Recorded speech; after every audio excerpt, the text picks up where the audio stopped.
Hey guys, we're back.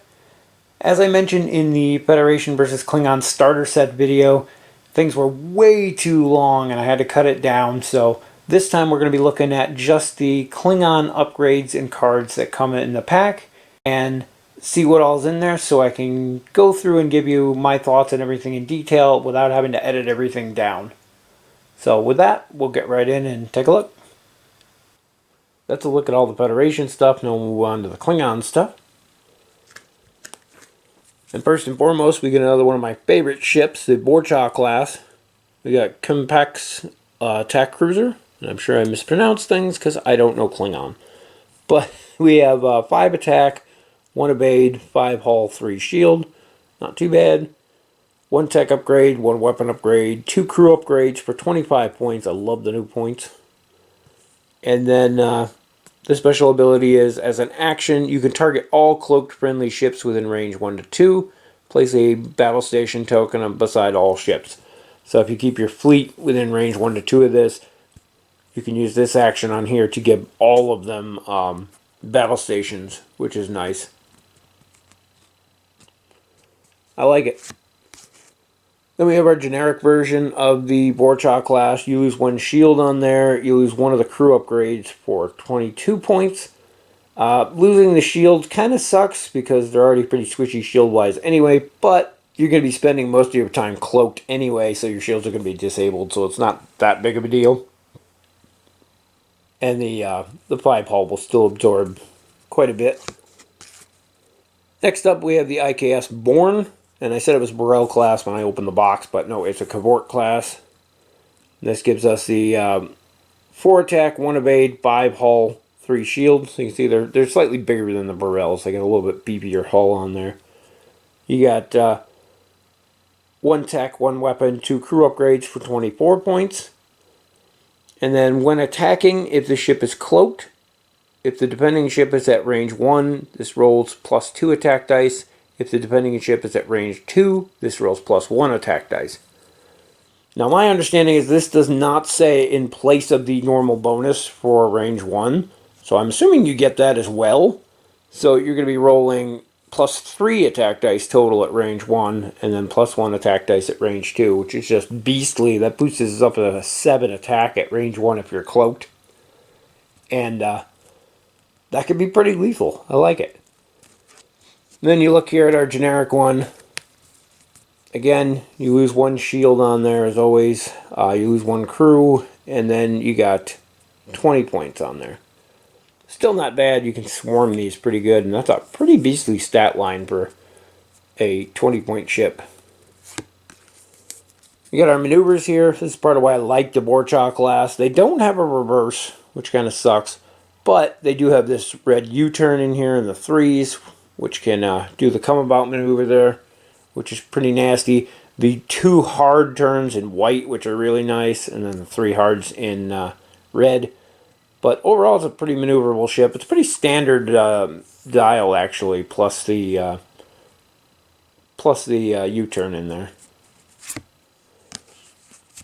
And of course, the Cavort has the exact same setting. You would have think it would have a slightly better turning, but then at the same time, the Cavort is the heavier class of the Bird of Prey, so it makes sense that it handles about the same as the Borcha. I mean, stat-wise, they're almost the same ship, so a little bit lighter on armament, I think, by default. Still not bad. For our ships here, this is my first time seeing the repainted Borcha. I'm kind of biased because I like the old ones. I'm not big on the new metallics for a lot of the ships. I prefer the older prints. They also seem to have skipped a lot of detail on these. Like these plates here used to be colored. The engines in the back, the impulse engines used to have color to them. There used to be color in these warp cells. There are a little bit here on the front. But yeah, I gotta say I'm biased. These have been my favorite ship all along, so I'm liking the old version better. And there you can see our base. We have a front fire arc, no rear fire arc. So keep that in mind. Then we have our Cabort class, and again the same issues here. They didn't bother painting the, what do you call them, panels, feathers, whatever on the wings. Something must have happened between this version and the previous versions of the game where I think they lost some of the newer molds too, because some of the ships seem to be older molds. But yeah, they didn't do them on the bottom either. But yeah, all that used to be painted on the old models. For our base here, and I'm not sure what this is. Maybe there's a card somewhere I'm missing. I didn't see one in this set, but you have our 90-degree front arc. There's no rear arc. But then you have the this little 45-degree front arc here. And I haven't found anything that actually makes use of that. And it's on both. So somebody post down in the comments what that 45-degree arc is for. There's something I'm missing, but odd that neither one of these ships has a rear arc either. Though they're highly maneuverable, so that kind of makes up for it. Onto our captain upgrades. We have Kempek, captain skill of 5, 1 elite talent for 4 points. And as an action, you can spend 1 shield token from the ship, place 3 evasives beside the ship. That's pretty beastly on a Klingon ship. You only get 4 for being cloaked. You spend a shield on this, you get 3 evasive, which is guaranteed evades, where the cloaking only gets you 4 dice, which are a chance that you might roll it. The cost is, I think the ships only have 2 or 3 shields, so you got to watch, because once you run out of shield, you can't cloak at all anymore. So it's a trade-off. But if you have something that can regenerate your shields, that is definitely an awesome ability. And one thing I noticed while I was putting everything away, I forgot to mention that Kempek here is also an admiral, which allows you to do his action as a fleet action. So any ship within a certain range of his in your fleet can use his action, as well as he giving the captain to your ship a +1 to its captain skill. So, sorry about that, forgot to mention that one. Next we have Duras, captain skill is 6, 1 elite talent for 5 points. And Romulan elite talents and Klingon elite talents upgrades equipped to this captain cost 3 points. Elite talents equipped to this captain at the start of the game are face down. Flip the face down upgrade equipped to this captain the first time it's used. So basically you can put on anything you want on him face down from Romulan or Klingon. It only costs you 3 points, where normally some of them will cost upwards 5 points or so. But having it hidden too, you only reveal it once it's used. That's kind of neat. I like it. Next we have Lursa, captain skill of 4 for 3 points. And at the beginning of the game round, you may flip this card. When attacking, if the ship is cloaked, this ship rolls +1 attack die. When you flip her, you get her sister, Vitor, who's also a captain skill of 4 for 3 points. And at the beginning of the game round, you may flip her, same thing. When defending, if the ship is cloaked, this ship rolls +2 defense dice. So you have an option there for a defensive captain and an opt-in for a offensive captain. Kind of a cool aspect. It's the first time I've seen him use something like that.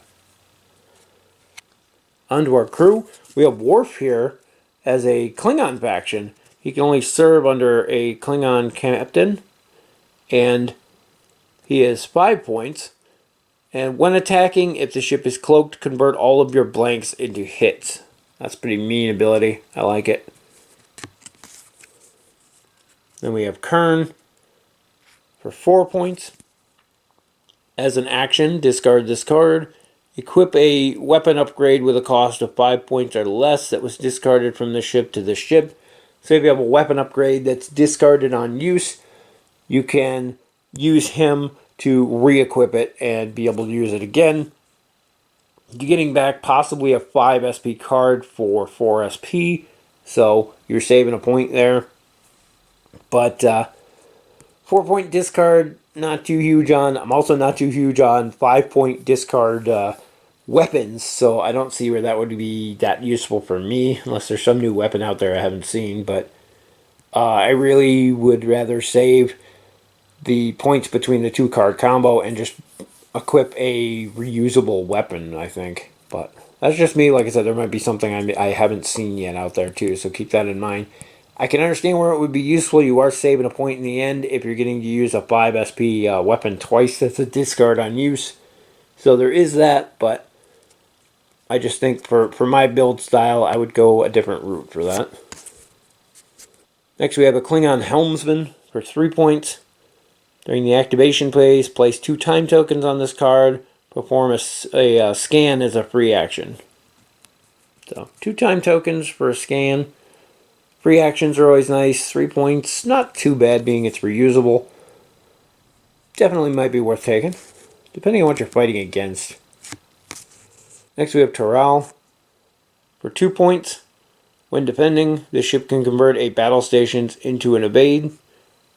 Not bad. Good way to defend, help defend yourself. 2 points for boosting your defense is nice. When you're running a cloaked ship, you're going to be rolling those extra defense dice.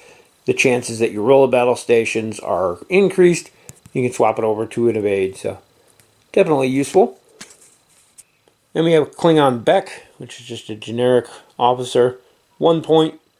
When attacking, discard this card, convert a hit into a crit. Not a bad ability, especially if you're hitting a target with their shields down. You can definitely make use of that. 1 point discard, probably worth it in the end to land a crit. Overall, not a bad card, and it's a generic one. Unfortunately, there's only one of them in here, which is kind of sad, because I would put multiples of these, or at least one on each ship in my fleet, but interesting. I love the card. I hope there's another way to get a hold of them without having to buy a starter just to get multiples. Next, we have our elite talents. First one here is Today is a Good Day to Die for 5 points. As an action, discard this card. All ships can convert hits into crits this game round. Now this seems extremely powerful, especially if you're in a good position where your ships are going to make the majority of attacks. The catch here is, if you pay attention, it doesn't say all friendly ships, it's all ships. It means your opponent's hits are also going to count as crits that round. If your ships are cloaked, you have no shields, that means those hits or those criticals are going straight to your hull. So you definitely have to play this one tactically, either when you're firing with your shields up, so your shields can absorb those oncoming hits back, or if you know you're in a position where your opponents aren't going to be able to shoot back much, and it's not that big of a deal. So definitely in the right circumstances, I can see this being very powerful, especially in larger fleet games. 5 point discards, I've always disliked spending 5 points to use something once, but in the right situation, if you set it up correctly, this could be a game-winning card. Can also be a game-losing card. Next we have Blood Oath, and this can only be used on a ship with a Klingon captain for 3 points. As an action, you discard this card and target a captain equipped to an opposing ship, and target the captain equipped to this ship. It's got a range 1 to 3. And then the controller of the target captains both roll 5 dice. Whoever rolls the most battle stations, re-rolling any ties, adds +2 to their captain's skill for the rest of the game. The other player must discard their target captain. So basically you're challenging their captain to a duel. You fight, the winner gets +2 captain skill, the loser gets their captain killed. So very interesting card, very thematic card. 3 points is okay. If you win the duel, the +2 captain skill is obviously worth it. If you lose and lose your captain, that could really suck. I could see putting this on a lower skill generic captain or just one of the weaker captains in the chance that you could boost his skill up. That might make it worth it. If not, losing your captain isn't that big of a deal. I don't think I would use this on a nice high skill captain trying to boost him up even higher, because the risk of losing him and whatever ability he has is, it's a 50-50 chance. You're doing a roll off. So I don't know. Take that one if you want. That's a hit or miss one for me. Definitely depends on the situation, the circumstance, what captain you put it on. There's a lot of things to take into consideration, but 3 points for a possible +2 captain skill is definitely worth it. But if you're on the losing end, it sucks. So keep that in mind. Under our weapon upgrades, we have Torpedo Facade. I think this card's been around before. I swear I've seen it somewhere. But fires out of your front firing arc. And the points cost and attack value depend on here. And if you read here, the cost and attack value of this weapon are equal to the primary weapon's value of the ship. So if you put this on the board shot, you're going to be paying 5 points for it. If you put it on the cavort, you're going to be paying 4 points for it. So keep that in mind, and it changes the attack value as well. Has a range 2 to 3, so you can't use it at point blank range. As an attack, you remove this card from the game and target all opposing ships. Make a separate attack roll against all of the ships. Now, the nice thing about this is that it does not require a target lock. So you can use your target lock to re-roll at least one of those attacks, because then it's gone and you can't use it again. But so you keep that in mind. You can combo it with that. This also combos with our one guy there, the crew, who allows you to discard him to get this back. So depending on the points cost you pay for it, you can get those back, which makes it interesting. I think those two were meant to combo together. The big thing here is that it's target all opposing ships. Now, it only fires in your front fire arc, so they have to be in your front fire arc, and they have to be within range 2 to 3. But if you can set that up, you can hit a lot of targets with this. And it's a separate attack roll versus each one, so one crappy roll isn't going to screw over the entire attack. And it's just a very interesting card. There's other cards that do something similar. There was an old OP prize ship for the Klingons that had another torpedo barrage type card, I think it was. And the Dominion, the Jem'Hadar ships, have something similar too that allows them to attack multiple targets. But this one literally has no cap on how many targets you can have as long as they meet the requirements of being in the range and in your front arc. So definitely, under the right circumstances, set up properly, this could be a devastating card. Combined with your crew member there to get it back, to be able to fire it a second time. I can definitely see a lot of interesting use for this card. Next we have our Disruptor Cannons. They fire out of the rear arc, which is odd. 2 points. They have an attack value of 5. Range 1 to 2. Disable this card, target an opposing ship. If the defending ship has an auxiliary token beside it, it gets +1 attack die, so it could be a 6-die attack. Very nice if somebody's sneaking up behind you. You can basically fire backward at them with more powerful weapon than your front firing arc, which is strange, but can be a beastly attack equipped on the right ship. For 2 points, not bad at all. It is a disable, so you have to spend an action to re-enable it to use it again. Does not require a target lock, which is nice. Just requires somebody to be behind you, which you technically don't want your opponent behind you, but whatever, it ends up being a pretty beastly gun. For 2 points. I would take it. And then finally we have our tech upgrade reinforced bulkheads for 3 points.